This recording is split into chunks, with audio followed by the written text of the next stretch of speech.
আসসালামু আলাইকুম।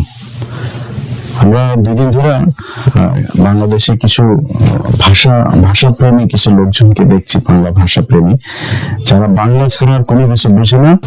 বাংলার জন্য তারা জীবন দিয়ে দিতে চায়। প্রায় 30 লাখ মানুষ জীবন দিয়েছিল, 2 লাখ মা বোন এই ভাষার জন্য জীবন দিয়েছিল। শুনুন বক্তব্য।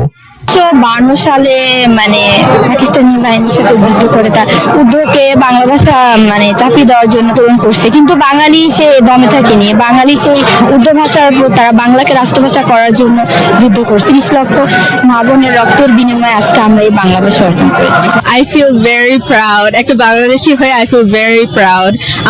আমরা একমাত্র দেশ যে হচ্ছে ল্যাঙ্গুয়েজের জন্য আমরা আমাদের জীবন দিয়েছি, and it's so proud. দেখেন, ইতিহাসের বিকৃতি কাকে বলে। 30 লাখ মা বোনকে বাংলাদেশের পাকিস্তানি মিলিটারি রেপ করেছে, 30 লাখকে মেরেছে, 2 লাখকে রেপ করেছে। এই যে এক গাঁজাখুরি, এই যে এক কথা বলে বাংলাদেশের সাথে পাকিস্তানের এই সম্পর্কটাকে জীবনে কোনোদিন যেন ঠিক না হইতে পারে। প্রতিটা ঘটনায় 16 ডিসেম্বর, 26শে মার্চ, 21শে ফেব্রুয়ারি যখনই এগুলো আসে, নতুন করে এই ভাঙা ঢোল এগুলো বাজাইতে থাকে। পাকিস্তান আমাদের, আরে Pakistan military don't, Pakistani military খাচ্চর মাচ্চর এগুলো করে না। পাকিস্তানের সুন্দরী মহিলা আছে। পাকিস্তানের মহিলাদেরকে এই আর 71-এর সময়ের অবস্থা তো আরো আমাদের জঘন্য ছিল। তো তারপরেও যদি তাহলে আমাদের জানাই না, আমরা দেখবো যে পাকিস্তানের বীজ কার কোথায় কোথায় আছে, এগুলো আমাদের জানা দরকার আছে। তো এগুলো নিয়ে কথা বলতে গেলে মেজাজ খারাপ হয়ে যায়, ভাষা সংলগ্ন রাখতে পারি না, সরি। বাট এগুলো দিয়ে আপনাদেরকে প্রতিদিন বাস ঢুকানো হচ্ছে এই এক রাজনীতি দিয়া। এই যে এখন বলা হচ্ছে না, এই 21শে ফেব্রুয়ারিকে নিয়ে ভাষা, আরে বাবা বাংলা, আমারই বাংলা ভাষা, বালের ভাষা, এই বালের ভাষারে ধরছেও না এই দেশের যারা আপনারা বোঝায় তারা কেমনে জানেন? সব বলি আপনাদের, শুনলে অনেক কষ্ট লাগবে আমার কথা। আমি সুন্দর করে কথা বলতে পারি না, এটা আমার সমস্যা। কথা যেটা বলি এটা মাথায় রাখেন। এই যে এমপি মন্ত্রী যে আপনারা এগুলি শেখায়, এই যে ভাষা, একজন টকশোতে এক বিজ্ঞ মাদারি বলছে যে বাংলার সাথে যে ইংলিশ মিক্স আপ করে কথা বলে এটা পুরোপুরি করতে হবে। হাসিনা একবার করেছিল, বিলবোর্ড, টেলিভিশনে নিউজ, তারপরে আদালতে, বিভিন্ন জায়গায় কোথাও ইংলিশ ব্যবহার, শুধু বাংলা থাকতে হবে।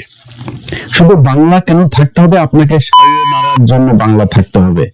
এর আগে ব্রিটিশরা যখন একবার ছিল তখন এরকম আমাদের এখানকার কিছু আলেম টালেম ছিল, এরা করেছিল ইংরেজি শিখলেই আপনি কাফের হয়ে যাবেন, এগুলো বলা হতো।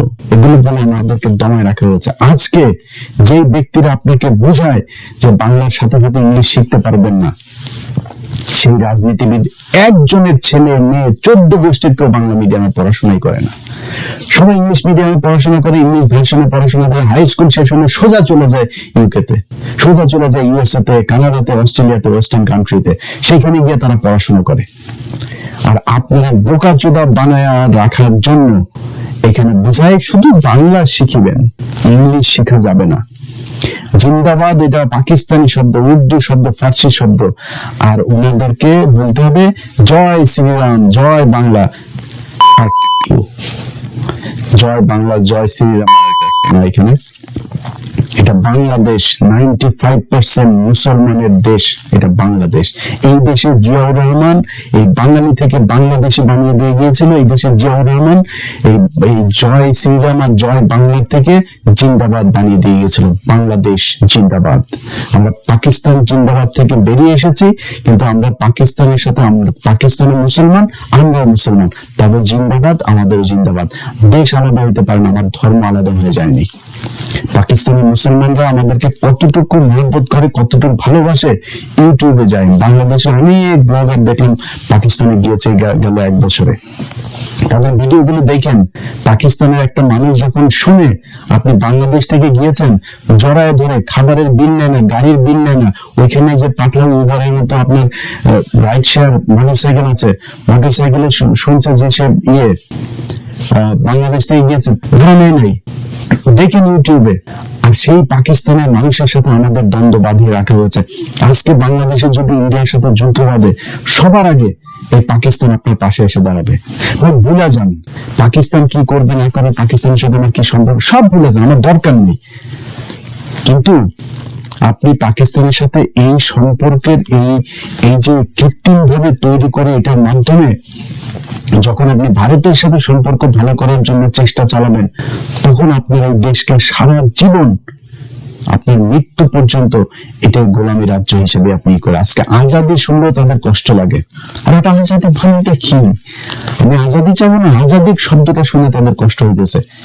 ইনকিলাব জিন্দাবাদ, এই জিন্দাবাদ বাংলাদেশে যতদিন থাকবে ততদিন বাংলাদেশ থাকবে, এবং যতদিন এই জিন্দাবাদ বিএনপির সাথে থাকবে ততদিন বিএনপি বাংলাদেশে থাকবে, তারপরে বিএনপি থাকবে না। কেন থাকবে না জানেন? আপনি যেদিন বাংলাদেশি থেকে বাঙালি হবেন, পশ্চিমবঙ্গ, ওয়েস্ট বেঙ্গল আর ইস্ট বেঙ্গল হয়ে যাবে, এবং ওই বাঙালি আর আমার মধ্যে কোনো পার্থক্য থাকবে না। যেই কালচার ঢুকানোর জন্যই আপনাকে এই যে পয়লা বৈশাখ করানো হয়, এই পয়লা বৈশাখের পেঁচা পোচা যা আসে সব তাদের দেব দেবীর আপনার প্রতীক, এগুলোকে আপনাকে দিয়ে পূজা করানো হয়। আমার ছোটবেলা থেকে গরুর রচনা শেখানো হয়েছে।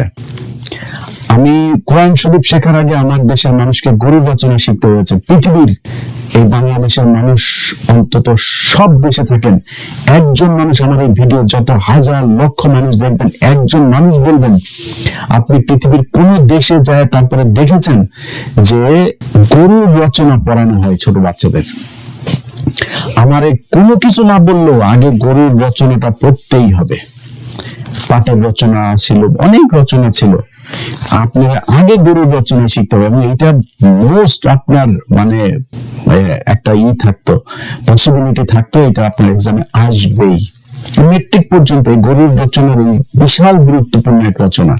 আরে ভাই, গরুর যদি আপনি পশুর পার্টস যদি শিখতে চান, আমি সায়েন্সের স্টুডেন্ট, আমাদেরকে ব্যাং দিয়া নানান কিছু দেখানো হতো, বায়োলজি বিশেষ করে।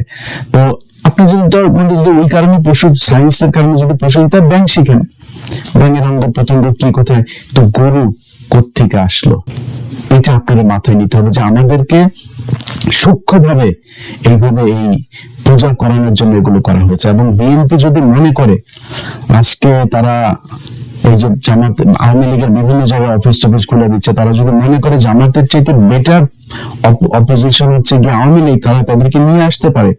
এবং এইভাবেই যদি বিএনপি নিজেদেরকে বাংলাদেশি থেকে বাঙালি, জিন্দাবাদ থেকে জয় বাংলায় নিয়ে যাইতে চায়, তাহলে বাংলাদেশে বিএনপি বলে কোনো দল দরকার হবে না। মানে একই জায়গার মধ্যে আপনি দুইটা একই same product, same quality, same দাম, দুইটা দোকান যদি থাকে, তো কেউ দুই দোকানে যাবে নাকি? একটাতেই যাবে। আমি একটা আছে, ওইটা দেওয়া দরকার, নতুন একটা দোকান দরকার কি? আওয়ামী লীগ তো জয় বাংলার জন্য আছে, আওয়ামী লীগ জয় শ্রীরামের জন্য আছে, আওয়ামী লীগ এই বাঙালির জন্য আছে, আপনার দরকার নেই তো। এখন আপনি যদি মনে করেন এখন একটু পজিশন ভালো না, আপনি মনে করছেন এই চারিদিকে সব আপনার প্রশাসন, আপনার মিডিয়া, আপনার ইন্ডিয়া, আপনার সব হামারা, এটা যে মনে করেন না, এই দিন থাকবে না আপনার। আপনি সময় দেন, ইন্ডিয়া কখনোই তার সবচেয়ে বেস্ট চয়েস হচ্ছে আওয়ামী লীগ, আপনি সেকেন্ড চয়েস। বিএনপি বাংলাদেশে ইন্ডিয়ার জন্য সেকেন্ড চয়েস, তারা ফার্স্ট চয়েস রেখে কখনোই সেকেন্ড চয়েসে আসবে না। সো তারা দুদিন পরে সামনে নির্বাচনে যখন আপনি আওয়ামী লীগকে রাজনীতি করার সুযোগ দিবেন, জামাত ইসলামের এই পলিসিও মাথায় আছে, তারা যদি পরিস্থিতি খুব খারাপ হয়, তারা রাজনীতি করবে না। আমি এটা জামাতের মানে কেন্দ্রীয় কোনো পলিসি না, আমি জামাতের কেউ না, যেহেতু আমি তাদের কোনো একজনের সাথে কথা হচ্ছিল, মানে উনি বলছিলেন যে ভাই আমাদের বিষয়ে চাপাচাপি গুলো আমরা পলিটিক্স বাদ দিয়ে দিব, আমাদের মানুষ তৈরি করার দরকার, আমরা মানুষ তৈরি করবো, 10 বছর 20 বছর 25 বছর পরে দেখা যাবে কি হয়। যদি সরে যায়, আপনি আওয়ামী লীগকে নিয়ে রাজনীতি করবেন, আপনি মনে করছেন যে আমরা তো এখন উপরে আছি, আওয়ামী লীগ আমাদের পিছনে এসে চামচার মতো ঘুরবে। শুনুন ভাই, সরাসরি একটা কথা বলি, একটা এলাকায় 2 শ্রেণীর বাটপার আছে, একটা দুর্নীতিবাজ বাটপার, এই চোর সেচোর আছে দুইটা, একটা আওয়ামী লীগের আর একটা বিএনপির চোর সেচোর বাটপার এগুলো সব এত মানে দুর্নীতি করে চুরি করে তাদের চলার ইচ্ছা, এই জন্যই তারা রাজনীতি করে, রাগ ঢাক রাখার কিছু নেই। কিন্তু তাদের টার্গেট হলো কি, তারা খুব ভদ্র ভাবে থাকে, একটু ভদ্র কিসিমের, অসহায় কিসিমের এই চোর বাটপার গুলো হলো বিএনপি করে। আর আওয়ামী লীগের গুলো হলো দুর্ধর্ষ, তারা খুব ক্রুয়েল হয়, খুব হিংস্র হয়, এই টাইপের চোর বাটপার গুলো আওয়ামী লীগ করে। আপনি তারে প্যারালালি চলতে দিবেন আর আপনার পিছনে সে চলবে, এই ক্ষমতা আপনারও নাই, এই মিডিয়াও সেদিন থাকবে না আপনার পক্ষে, এই ইন্ডিয়াও থাকবে না, প্রশাসনও থাকবে না।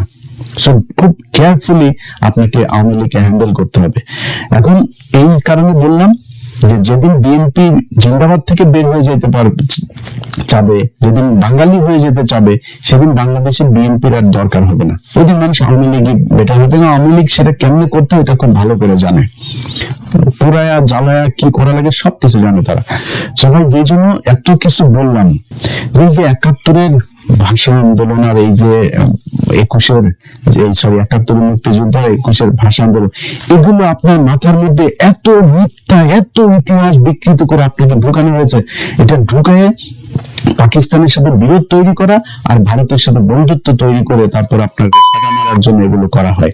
অতএব এই যে এখন নতুন সরকার এসে, হাফিজ ভাই একজন মুক্তিযোদ্ধা, হাফিজ ভাইয়ের কাছে অনুরোধ থাকবে, আমরা জানতে চাই যে কতজন মানুষ আসলে পাকিস্তান আমলে সেই যুদ্ধের সময় বের হয়েছিল, কতজন মারা গিয়েছিল, কতজন মুক্তিযোদ্ধা ছিল, কতজন রাজাকার ছিল, রাজাকার কারা ছিল, 14 ডিসেম্বর কারা এই মানুষগুলোকে মেরেছে, বাংলাদেশ স্বাধীন হওয়ার পরে 30 জানুয়ারি 1972 জহির রায়হানকে কারা গুম করেছিল, এগুলো আমরা জানতে চাই। এটা জানলে বুঝে যাবেন যে এই বাংলাদেশের সাথে পাকিস্তানের সাথে পূর্ব পাকিস্তান আর পশ্চিম পাকিস্তান দুইটার সাথে এই গ্যাঞ্জাম বাঁধানোর জন্য ভারত কি কি চাল চেলেছিল খুব ভালো করে। আর এই যে আপনার মানুষজন ইতিহাস এগুলো বলে না যায় না শুনে, বা আপনার কাছে অনুরোধ একটু শুনেন, নিজেরা প্রশ্ন করেন যে যদি অনেকে বলে যে 30,000 মানুষ বা 3 লাখ মানুষ মারা গিয়েছিল, ভাই 3 লাখ মানুষ যদি মারা যায় থাকে, তারপরে আপনার গ্রামে অন্তত 5 জন মানুষ মারা যাওয়ার কথা। আপনি আমার দেন তো 3 লাখ মানুষ কোথায় পাকিস্তানিরা মেরেছে, কোন বাংলাদেশিকে পাকিস্তানি, কোন মুসলমানকে পাকিস্তানি মিলিটারি মেরেছে, একটাও দেখাইতে পারবেন না। খুব রেয়ার কেস, যে কেসগুলো সেগুলো সব মিলিয়ে যদি আমার মনে হয় খুব বেশি, যেটা শেখ মুজিব যে কমিশন গঠন করেছিল 7,000-8,000 মানুষ পেয়েছিল। একটা যুদ্ধ, দেশ স্বাধীন হয়ে যাওয়ার যুদ্ধের মধ্যে এটা খুবই স্বাভাবিক একটা ব্যাপার। আমরা চাই না একজন মারা যাক, একজনের রেপ হোক, আমরা চাই না, কিন্তু আমরা হিসাবটা জানতে চাই। আমরা চাই একজন মুক্তিযোদ্ধা 20,000 বেতন পায়, 20,000 না, তার ভাতা তার 20 লাখ দেওয়া হোক যদি আসলে সে মুক্তিযোদ্ধা হয়ে থাকে। আসলে মুক্তিযোদ্ধার সংখ্যাটাই আমরা জানি না। এটার নাম মুক্তিযোদ্ধার প্রেম, এটার নাম মুক্তিযোদ্ধার ভালোবাসা কেউ করতে চায় না। কারণ কি, এইটা দিয়ে ইন্ডিয়া চায় আমাদেরকে এই যে 30 লাখ আর 2 লাখের এই গান শুনাইতে। আমরা এই গান শুনতে চাই না ভাই। পাকিস্তানের সাথে বাংলাদেশ জীবনে এক হবে না, এক হওয়ার দরকারও নাই। বাট পাকিস্তান আমার মুসলমান ভাই, পাকিস্তানের সাথে আমার সম্পর্ক ভালো রাখা উচিত।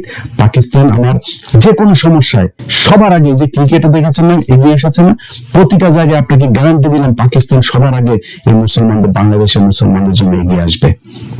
অতএব পাকিস্তানের সাথে আমার নিজের স্বার্থেই সম্পর্ক ভালো রাখতে হবে। পাকিস্তানের ভাই আমাদের দরকার না, আমার এমন কোনো ভালো নাই যে পাকিস্তান আমার কাছ থেকে নিবে। পাকিস্তানের নিউক্লিয়ার আছে, পাকিস্তানের অস্ত্র আছে, পাকিস্তান নিজের ফ্যান বানায়, মোটরসাইকেল বানায়, ইলেকট্রিক পণ্য বানায়, তার আন্তর্জাতিক হসপিটাল সব আছে তার, সে আমার এখানে কেন আসবে? এই গ্যাঞ্জাম থেকে ভাই বের হয়ে আসতে হবে। আসলে যদি এই পান শুনতে না চান, পান শুনে যে চেতনা দেখান কোনো সমস্যা, চেতনা দেখায় না খাই মরবি, না চিকিৎসা পেয়ে মরবি। যারা তোদের চেতনা দেয়, এই পলিটিশিয়ান কারোর ছেলে মেয়ের দেশেও থাকে না, দেশে পড়াশোনা করে না, ওরা দেশের চিকিৎসাও নেয় না, ওরা বাংলা মিডিয়ামে পড়ে না। এখন সরকার এই স্কুলে যায় বাংলাদেশের এই আইনপ্লিমেন্টের ছেলে মেয়েরা পড়াশোনা করেন, এরা সব বিদেশে পড়ে, ইংলিশ মিডিয়াম, ইংলিশ ভার্সন এখানে পড়াশোনা করে। আপনাকে বোঝাচোদা বানায় রেখে দিয়েছে। আল্লাহ হাফেজ।